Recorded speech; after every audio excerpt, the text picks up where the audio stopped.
Recipe সুজি দিয়ে তৈরি নরম তুলতুলে সফট চালের আটা রুটি, যে রুটিটা মুখে দিলেই আপনারা বুঝতে পারবেন কতটা সফট, কতটা নরম, কতটা স্মুথ। দেখুন মুঠো করছি, দেখুন আবার ছেড়ে দিলে দেখুন রুটিটা দেখুন।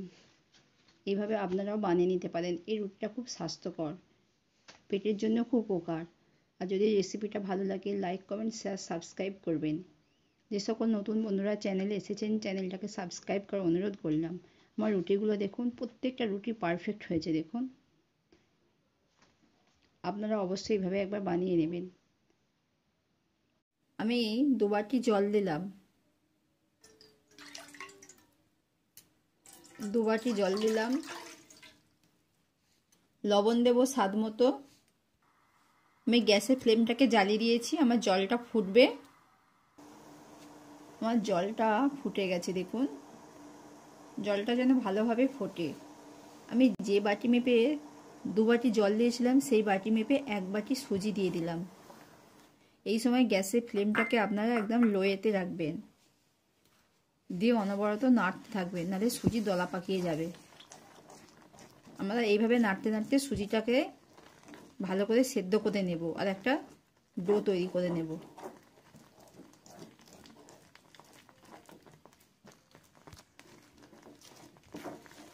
দেখুন আমার জলটা সব শুষে নিয়েছে, সুজিটাও ভালো রকম সেদ্ধ হয়ে গেছে।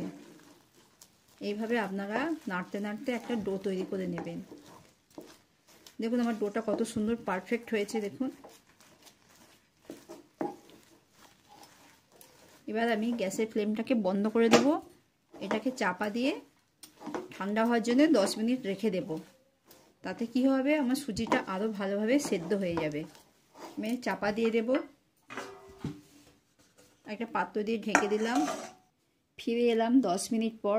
দেখুন আমার ডোটা এখনও কতটা গরম আছে, অন্য পাত্রে ঢেলে নিয়েছি। এটাকে গরম থাকতে থাকতেই মাখতে হবে, আমি হাত দিতে পারছি না।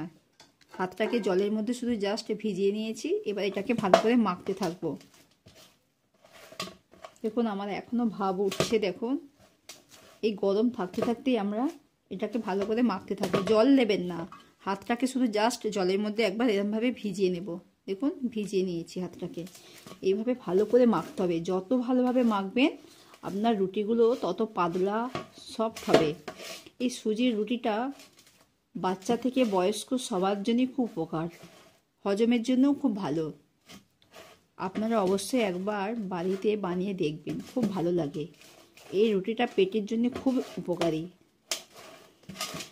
বাচ্চাবেলায় আমার মা আমাদেরকে জ্বর হলে এইভাবে বানিয়ে দিতেন। এই ডোটা যখন আপনারা প্রথম মাখবেন হাতের মধ্যে এরকম লেগে আসবে, কিছুক্ষণ মাখার পর দেখবেন আর হাতে লাগবে না। আপনারা ওই সময় কি করতে পারেন, জলের মধ্যে হাতটাকে জাস্ট একটু ভিজিয়ে নিতে পারেন। আমি হাতটাকে জলের মধ্যে একটু ভিজিয়ে নিয়েছি, আবার এটাকে ভালো করে চটকে নেব। এইভাবে আপনারা চটকাবেন, তাহলে কোনো দানা দানা বা কোনো গুটি গুটি থাকবে না, খুব স্মুথ হবে। এইভাবে আপনারা ভালোভাবে চটকে নেবেন, যত ভালোভাবে চটকাবেন দেখবেন আপনার রুটিটা খুব স্মুথ হবে, এতটা সফট যে আপনারা মুখে দিলেই বুঝতে পারবেন যে কতটা সফট। আপনারা অবশ্যই একবার বানিয়ে ট্রাই করে দেখবেন। আমার এটা পুরো টোটালি মাখতে সময় লেগেছে 15 মিনিট। দেখুন আমার কত সুন্দর স্মুথ হয়েছে দেখুন। আর আমার কোনো হাতে লেগেও আসছে না, কিছু না। আমি হাতটাকে ধুয়ে পরিষ্কার করে নেব একটু। আমি এগুলো থেকে এবার লেচি কেটে নেব। আমি খুব বড় করব না, মিডিয়াম সাইজের একটা লেচি কেটে নেব। দেখুন এই রুটিগুলো এতটা টেস্টি, এতটা মিষ্টি হয়, না খেলে আপনারা বুঝতেই পারবেন না। আপনারা প্রত্যেককে ভিডিওটা শেয়ার করে দেবেন। এটাকে আমি বেলে নেব। 1 বাটি সুজি দিয়ে কত আমার রুটি গোল্লা হয়েছে দেখুন। এবার এটাকে আমি বেলে নেব। আমি একটা লেচি নিয়েছি, এবার বাকিগুলোকে চাপা দিয়ে রেখে দেবো, নচেত হাওয়া লাগলে এগুলো শক্ত হয়ে যাবে। আমি একটা লেচিকে গোল করে নিচ্ছি, গোল করে নিলাম। এবার এর মধ্যে আমি ময়দা দিয়ে বেলবো। আমি ময়দা দিলাম, হালকাভাবে প্রেস করবেন, খুব চেপে করবেন না, তাহলে রুটিগুলো চাপটে যাবে। হালকাভাবে প্রেস করবেন, দেখবেন খুব সুন্দর রুটিটা গোল হয়ে যাবে। আমার রুটিটা সম্পূর্ণ বেলা হয়ে গেছে। দেখুন কতটুকু গোল্লা নিয়েছিলাম, কত বড় রুটি হয়েছে। দেখুন রুটি এপাশ থেকে ওপাশ সব দেখা যাচ্ছে। আর কতটা রুটির থিকনেসটা দেখুন, কতটা পাতলা হয়েছে। আমি আবার একটা গোল্লা নিয়েছি, দেখুন স্প্রেড করলাম। আপনারা বলা হয় জৌলিশ বলা হয়। এই জৌলিশটাও আপনারা করে নিয়ে বেলতে পারেন। অনেকে গোল্লা দিয়ে রুটি বেলতে অসুবিধা হয়, তাদের জন্য এই প্রসেসটা। এইভাবে আপনারা একটু উল্টো দিক দিয়ে আবার ঘুরিয়ে নেবেন।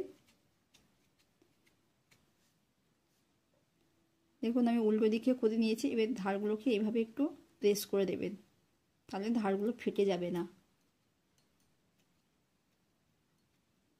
এইভাবে করেও আপনারা বেলে নিতে পারেন। দেখুন কত সুন্দর হয়েছে। আমি ময়দা দিয়ে দিয়েছি, আপনারা চাইলে আটা দিয়েও বেলে নিতে পারেন। এইভাবে আপনারা হালকাভাবে প্রেস করে বেলে নেবেন। বসিয়েছি, এটাকে গরম করে নিয়েছি। এবার এর মধ্যে রুটিগুলো একটা একটা করে দিয়ে সেঁকে নেব। আমি একটা রুটি দিয়ে দিলাম। আমার রুটিটা একটা পিঠ টেনে গেছে, অপর পিঠটা উল্টে দেব। এটাকে একটু হাত দিয়ে ঘুরিয়ে ঘুরিয়ে দেব। দেখবেন এই রুটিটা আপনারা একবার বানিয়ে অবশ্যই খেয়ে দেখবেন, কি যে মিষ্টি খেতে লাগবে না। আপনারা এমনি খেয়ে নেবেন, কোনো তরকারি আপনাদের লাগবে না। আমি এবার ঘুরিয়ে ঘুরিয়ে দেব। আমি একটা পরিষ্কার ধোয়া কাপড় নিয়েছি।